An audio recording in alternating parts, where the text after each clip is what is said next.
Hey, what's going on, guys? It's Will. I'm back again to give you a quick movie review.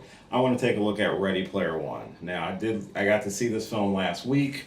Fortunately, it's taken me a while to get the review out, so this is going to be a quick one. The general premise of the film is that there's a virtual world called the Oasis where everyone has access to. You can be whoever you want to be, you can do whatever you want to do. It's basically an escape from reality. And the film starts off with the creator of this world passing away.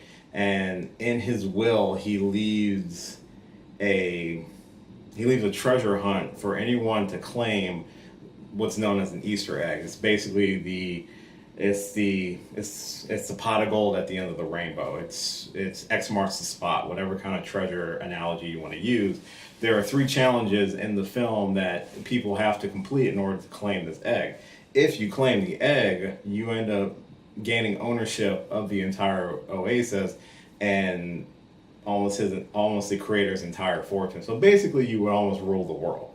So that's the general premise of the film, and the film jumps and starts you right off at that point at the first challenge that has been going on for years, I believe. It's been going on for a while. The film itself follows the story of Wade Watts, who is a huge admirer of the creator of the Oasis, and he wants to find the treasure to try to better his life.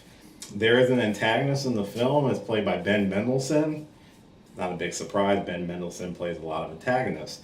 And I thought his performance as the villain of the film was really well done. The huge draw of the film and of the book, from my understanding, because I never read the book before going to see the movie, but the huge draw of it was the nostalgia factor, because the creator in the book of the Oasis was a child of the '80s. So he was a huge fan of everything from Back to the Future to Star Wars to everywhere from Iron Giant to Micronauts. This film has a ton of Easter eggs and references to pop culture from the '80s, from the '90s, from now. So there's so many Easter eggs in this film. It's really hard to point them all out. Some of the ones that really kind of sent my nostalgia factor to 11 was the inclusion of the DeLorean. There was Battletoads, Ninja Turtles, I think Dungeons and Dragons. There are so many video game references in the film, it's too many to count. The film itself is directed by Steven Spielberg, and it is, like I said, it's based off of a novel. And you could tell this was a Spielberg film. This is kind of his return to the blockbuster. He hasn't really done a big budget blockbuster in a long time. I know he had like smaller films like The Post and the BFG, which is kind of bigger, but it's not like classic Spielberg where it's like Indiana Jones. So this really felt like a classic Spielberg film. And the nostalgia in the film, as much of a draw as it is to get people in the theater, for myself, the biggest takeaway was kind of the message of the film. The characters themselves use the Oasis as an escape out of their dull and droll reality and to try to find something where they can be what they want. The really cool thing about the message that I received from the film was that it's not necessarily about escaping to a place where, it's great to be caught in your fandom and caught into what's not real. It's about not just loving those things, but also knowing that those things aren't necessarily real and that you do have to take time to appreciate the real world, real human connections. We all use technology in ways of social media, online gaming to communicate with other people, but the film takes that and really shows an emphasis on it's great to have those things, but they will never take the place of real human interaction, which was a really great message of the film that I really walked out of that theater loving that message that they give to you. I'm a huge Marvel, Star Wars, DC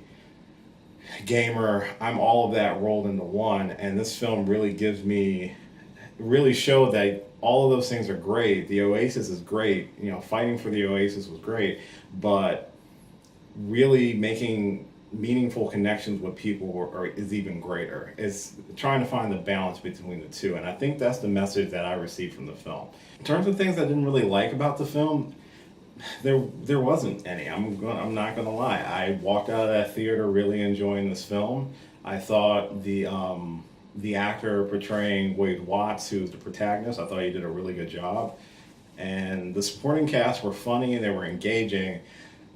I couldn't tell you the actors and actresses' names to save my life, except for Ben Mendelsohn. He was the most notable person in there.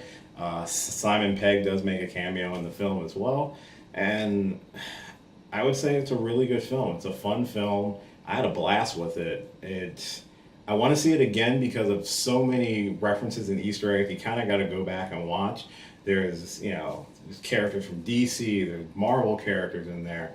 There's even a Gundam in there, like classic original Gundam in this film. And I'm like, that's insane.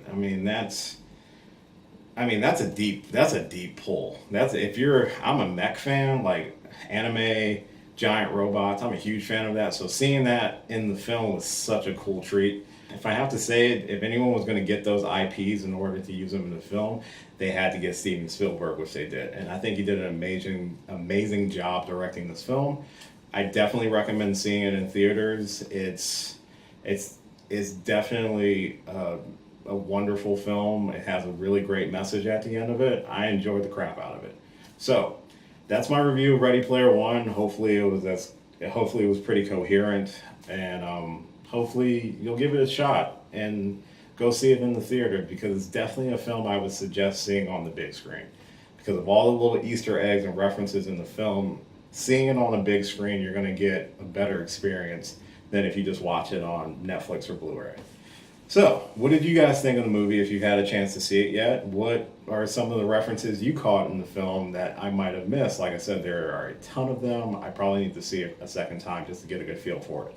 But whatever you thought, whatever you saw in the film and you want to mention, comment below, let me know. I'd love to hear from you guys as usual. And if you do enjoy this video or any of my other videos, please like, share, and subscribe. Till next time, I'll catch you later.